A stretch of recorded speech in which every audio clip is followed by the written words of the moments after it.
Hello, my name is Robert Durr. I'm an assistant professor of English here at Danville Community College. The video you are about to watch is entitled Module 1, Active Reading Strategies, Video 1, Making Connections. The three videos that go along with this module all deal with approaches to help you become active readers. So before we can look at those approaches, we need to understand what active reading is and why it's important. Then we can move into making connections. The things you'll need to be successful for while watching this video are your textbook. You'll need this at the end when we go over exercise 1.1 together. A pencil or a pen to help you fill in your guided reading and viewing notes. Remember, these guided reading and viewing notes are graded notes and they will be turned into your instructor when you have completed all three videos and you've read the textbook. And finally, your vocabulary cards. Some of the vocabulary words you have for this module might appear in the lecture or in exercise 1.1. So it's important that you have them with you so you understand the words and can look them up if you forget. Before we can get into making connections specifically, we need to look at and understand what reading actively is. Active reading is a process that successful students use to help them better understand material that they've read in their textbooks, in their research, and in their everyday lives. So active reading is an approach to reading that helps the reader become more actively involved with the text that is being read. So notice the word active here is used multiple times. That means that you're engaging with it. You are not just sitting there reading it and forgetting it. Okay, you have to work with the material that's in there to actively learn it. Instead of just passively enjoying the text, the reader is actively trying to understand, connect with, and remember the information being presented in the text. Now, these are the key parts of active reading. Okay? Understanding, connecting, and remembering.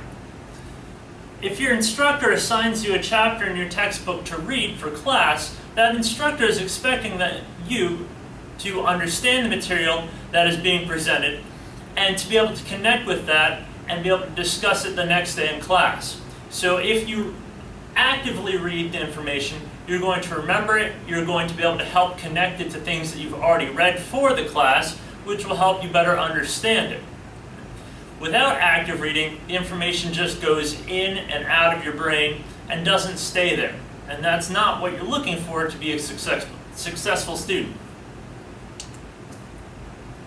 So, reading actively. Continue. Reading actively helps students develop the following critical thinking skills: analysis, synthesis, and evaluation. As you move further along in your courses and get into your upper level courses, these skills are going to be very important for you. You're going to need to be able to create an analysis, pick something apart, figure out what makes it tick, or why isn't an argument a valid argument, or why isn't it a valid argument. So analysis is kind of pulling the pieces apart. Synthesis is then putting those pieces back together with your understanding of them. Okay? And then evaluation finally becomes your overall thoughts about what you read. So active reading requires you to take information apart, put it back together in a framework that you understand, and then think about it and evaluate it on your own terms, or on terms that your instructor has given you. Active reading is generally used when you read for homework, research, but can also be used when you read for pleasure. So don't think this is just a skill that you're going to use while you're in school or while you're doing research for work. You can use it when you're reading at home for pleasure. It will help you understand the story and it will help make it more engaging. Now, so we've talked about what active reading is. Now we have to look at why is it important? Why are we trying to teach this skill to you? Or why do we want you to be able to do this skill? The two main goals of any kind of reading for school are going to be to learn new knowledge and to synthesize, remember synthesize means connect, the new material you learn with information you already know. Those are the two goals that instructors have for you when they assign you some kind of reading. They want you to gain new information, gain new knowledge, and then put that new knowledge together with the knowledge that you already have. Synthesize it. Okay? And being able to do those skills are high-level skills. So if at first it seems frustrating, take a step back, breathe. Practice will help you be able to do these skills. Reading actively allows you to read independently and effectively to learn significant amounts of information. Once you get into your upper level classes, your teachers are going to rely more and more on the textbook for information. They're going to require you to read chapters a night and ask you to synthesize that information and then come into class the next day to be able to talk about it. They're not just going to sit up here and lecture and tell you everything you need to know via PowerPoint or writing on the chalkboard or what have you. They're going to expect you to go to your textbooks, get information, bring it back so you can talk about it in class. Also, research papers. Research papers, the main portion of the research comes from textbooks or journals or things that you have to read. So you need to be able to do this independently and effectively in order to be successful in your classes in the future. Another reason active reading is important. Okay? Reading actively can lead to increased reading comprehension. It can help you understand what you're reading more. You'll get more out of it. You'll be able to say, oh, I understand what's going on now. It will lead to an increase in the amount of information you are able to retain as you read. So remember, going back, it's not just about what you learn, it's about how much you're able to retain of that information and then synthesize it with other information. The more information you're able to synthesize or connect, the more you're going to be able to retain. And retaining more is going to help you to keep you from having to go back and reread chapters over and over again. So if you read actively, you might be able to cut down on the amount of time you're reading because you don't have to go back and reread things over and over and over again. And finally, reading actively can make reading more enjoyable. Better reading comprehension plus better retention equals more fun. Okay? You're not struggling so hard. You're learning the stuff your teacher wants you to learn, and that makes it more fun for you as a student and as a reader. Now we have some skills involved in active reading that you have to be aware of. Okay? Taking notes as you read. That's why we give you those guided reading and viewing notes that you fill out and should be filling out right now, hint, hint, that you have to turn in. So taking notes helps make sure you're paying attention to what you're reading and jotting important information down so you can make your connections later. Annotating, which is going in the textbook or going into your text, highlighting, making comments, things like that. That's a skill we aren't necessarily going to cover right now. When you move into an ENF 1, 2, 3 or your English 111, annotating will become a skill that they will teach you then. Making connections, making predictions, and asking questions are the skills that we're going to focus on right now to help get you up to speed and make you active readers. Finally, considering the implications. Again, this is one we're not going to touch on right now, but in one of your higher level classes, they will talk about. This is where the evaluation portion comes into play. Remember we talked about analysis, synthesis, and evaluation. Okay? These skills here, analysis helps or deals with asking questions. Synthesis deals with making connections and making predictions. And then evaluation comes into play when you consider implications. Okay? So all of the skills we're going to work with are going to help you become better, stronger, active readers. So, we've talked about what active reading is, why active reading is important. Now we can move on to making connections as you read. Okay? So, if I ask you, what are connections? We all have had some kind of experience with connections. Connections can be friends, making connections through work. I know my friend Jim here needs a new precision machinery person. So my buddy Joe just graduated from DCC with a degree in precision machining. So I connect them together, and now Joe has a job and Jim has somebody that fills his job. That's a kind of connection. Okay? But the connections we're going to look at are connections that we use or make while we're reading. So connections, simply put, connections are links that readers make between what they are reading and things they already know. So as you're reading, you're thinking about, oh, do I have any similar situations that I can connect to this information to help me understand it better? Or have I ever been in the same situation that the author or the main character has been in? Okay, those are the kind of making connections that we're talking about right now. Why is making connections important? Well, there are a couple reasons that making connections are important. Readers who make connections during reading are more able to understand the text that they are reading. Okay? If you connect the message with something that has happened in your life, it becomes more personal. Okay? And the more personal the connection, the better you are going to be able to understand it and remember it. Okay? Understanding and remembering are the two key things. So drawing on prior knowledge and experiences to connect with text requires readers to think, which makes them more engaged in the reading experience. So making personal connections and thinking and becoming engaged really make you active readers and help you connect with what's going on in the text.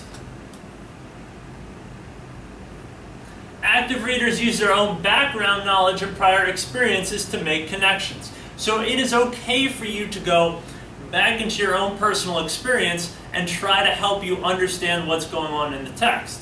Sometimes you'll be able to do that, sometimes you won't. It just depends on what your prior experience is and the text that you're reading. This personal connection strengthens the connection in the reader's mind. So the more personal the connection you can make it, the stronger it's going to be, and remember, the stronger the personal connection, the better you're going to be able to retain it. So there are three main areas in which readers can make connections. Text to text, text to self, which is what we talked a little bit about here, those personal connections, and text to society. Okay? So text to text. These are connections that the readers make between the elements of the text they're reading. So they connect different parts of the readings. Connections can be made between ideas, topics, examples, etc. They can be made at the sentence level. This one sentence connects with this one, or at the paragraph level. Paragraph 4 really connects with paragraph 6. They make a really good connection back and forth. So text to text deals solely with the text that you are looking at. You're making connections within the text. Text to self, we talked about a little bit already. These are those personal connections that you draw on from your own prior knowledge and your background and your experiences to help you understand what's going on in the text you're reading. And then finally, text to society. These are connections that readers make between the text and bigger pictures. So not just you and your personal experience, but bigger events, issues, or concerns in society. To make these types of connections, the readers must think about what is going on in the world around them. Okay? So how does smog emissions in your hometown connect with global warming as a whole? Okay, that would be more of a societal connection. Okay? In the textbook, we are given an example text from John Updike's essay, Beer Can. And what I've done here for you is typed it all out because it was chopped up in bits and pieces. Okay? This passage is what is going to be used for exercise 1.1. So I want you to go through and read it, okay, before we talk about 1.1. Notice I've gone and highlighted in red vocabulary words that you have from this module that appear in this text. Okay? So here's the text. This seems to be an era of gratuitous inventions and negative improvements. Consider the beer can. It was beautiful as the clothespin, as inevitable as the wine bottle, as dignified and reassuring as the fire hydrant. A tranquil cylinder of delightfully resonant metal. It could be opened in an instant, requiring only the application of a handy gadget freely dispensed by every grocer. Who can forget the small, symmetrical thrill of those two triangular punctures, the dainty piff, the little crest of suds that formed eagerly in the exultation of release? Now we are given instead a top beetling with an ugly, schmoo-shaped tab, which, after fiercely resisting the tugging, bleeding fingers of the thirsty man, threatens his lips with a dangerous and hideous hold. However, we have discovered a way to thwart progress, usually so unthwartable. Turn the beer can upside down and open the bottom. The bottom is still the way the top used to be. True. This operation gives the beer an unsettling jolt, and the sight of consistently inverted beer can make people edgy, not to say queasy. But the latter difficulty could be eliminated if manufacturers would design cans that looked the same whichever end was up, like playing cards. What we need is progress with an escape hatch. Before we get into exercise 1.1, I have here some questions that you can use when you are thinking about making connections on a general level. They can be used with other texts, not just the one we have here. And if you're looking here and see this question number 2, these are general questions, questions you can kind of manipulate to make them fit the text that you're reading. Okay? So the first 3 focus on text-to-self connections. These are the ones that inspire that kind of personal connection. Does the text remind you of anything? Have you had any kind of experience like this before in your life? Can you relate to the characters in the story? Well, since we didn't have any characters in the story, we could maybe change this to, can you relate on a personal level to the message the author is presenting about change and change happening to things that don't need to be changed? Maybe to things like cell phones or computers or cars. Does anything in this story remind you of anything in your own life? Notice these 3 questions are all gauged to make some kind of personal connection with what's going on. Focusing on text-to-world connections, that text to society. What does this remind you of in the real world? How are events in this story similar to things that happen in the real world? How are events in this story different from things that happen in the real world? Notice they don't want a personal connection. They don't want it in your own personal life, but more on a society, a community, a national, an international level. Okay, so think about those. And then focusing on this should be text-to-text connections, you're going to look at exercise 1.1. We're going to do that together. So if you have not completed exercise 1.1 in your textbook yet, which is pages 8 and 9, I want you to pause the video, okay, go and complete that exercise, then restart the video because we're going to go through it together. If you haven't done it yet, please follow these steps. Reread John Updike's paragraphs on pages 6 and 7. As you're reading, try to make personal and societal connections with the text. Once you get done reading, answer questions 1 through 5 about the text. Okay? So, if you haven't done that, please pause the video now and go ahead and do that. If you have done that, continue to let the video roll, and we'll talk about it together now. Most of the questions on exercise 1.1 are going to deal with this last little paragraph here that has sentences 9, 10, 11, and 12. However, the example that's given asks you to compare sentence 9 with sentence 8. So it says, what word connects sentence 9 with sentence 8? So if we look at sentence 8, go back up, turn the beer can upside down and open the bottom. We look at sentence 9, which is down here. The bottom is still the way the top used to be. We see that the only two words that are shared between these two, okay, is the word bottom. The bottom. Okay? So, what word connects sentence 9 with sentence 8? It would be the word bottom. Alright, now on to exercise 1, question 1. What is the point of sentence 9? That is, why is it important that the bottom of the can is designed the way the top of the can used to be? So if we look at sentence 9,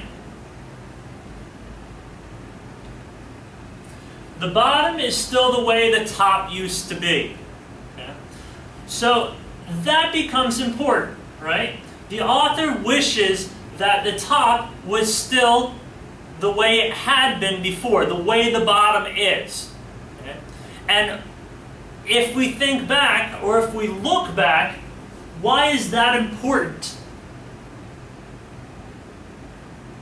What is the author able to do with the bottom that he can't do with the top anymore? And that is, the bottom can be punctured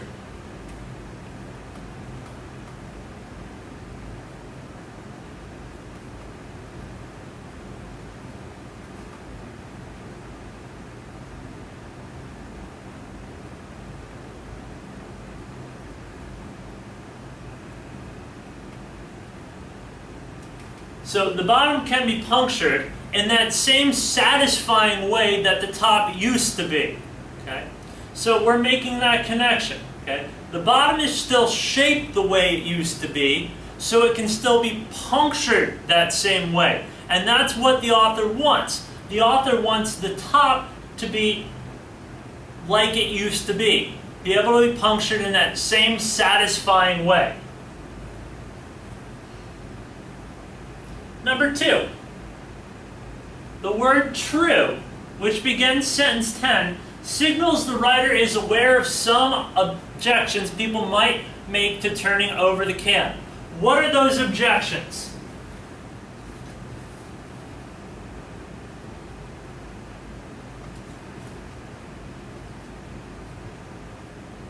So here we have the word true. This operation gives the beer an unsettling jolt, and the sight of a constantly inverted beer can make people edgy, not to say queasy. Okay, what are the negative parts of this sentence? What are the bad things he's saying here? Could it be this unsettling jolt? Unsettling is something that's not good. You don't want to be unsettled, right? If you have an unsettled stomach, you're going to be sick. So that's one thing, an unsettling jolt. What's another thing?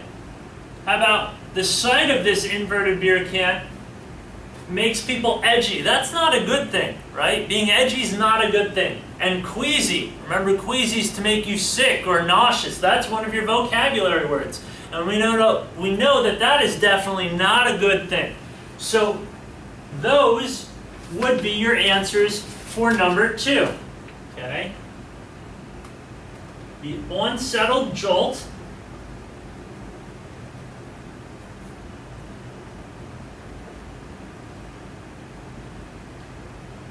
and edgy people.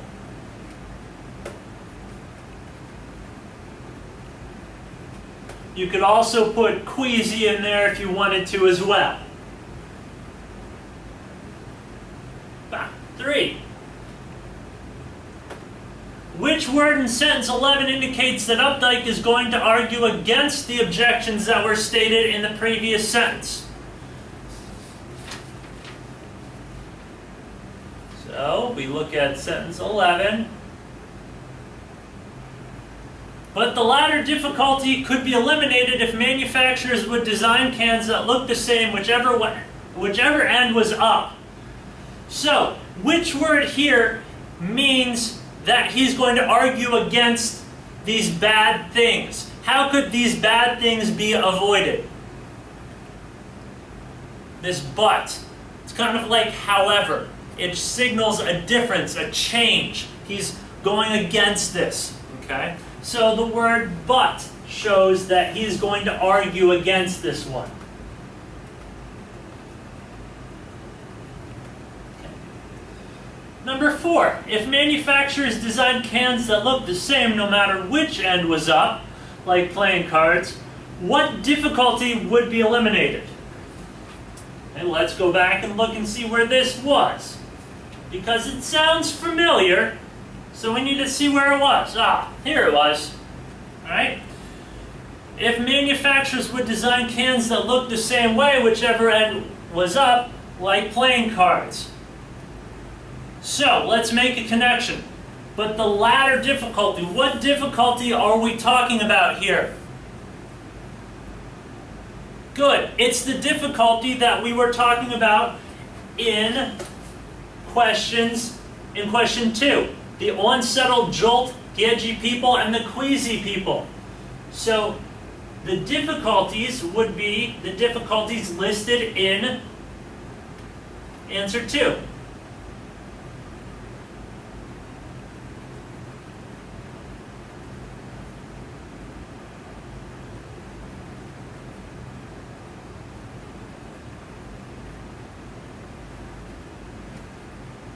Okay? So the difficulties listed in question 2. And then finally, if manufacturers design cans that look the same no matter which end was up, how would the newer cans differ from the older cans, or the older ones that Updike was so happy with? So think about that. How would they differ?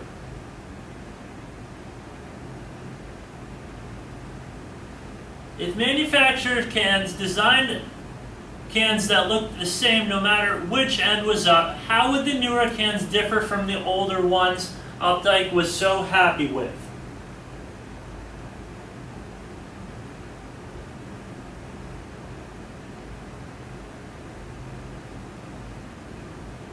So, would we have ones that still had the pull tabs? Think about what they were saying, right? One end has a pull tab, the other end has nothing. If manufacturers design cans that look the same, no matter which end was up, how would the newer ones? So, they would differ because there would be tabs on both sides, right? Or, if Updike had his way, there would be no tabs on either side. They'd go back to the way with the can opener or the old-fashioned can opener. So this one just depends on which viewpoint you're looking for. Updike's or from the newer cans. Okay? And that is the last question for exercise 1.1. This concludes the video on making connections while reading. If you have any questions about any of the information in the lecture, please ask your instructor before moving on to video 2. If you feel comfortable with making connections, please start watching video 2 on making predictions while reading. Thank you.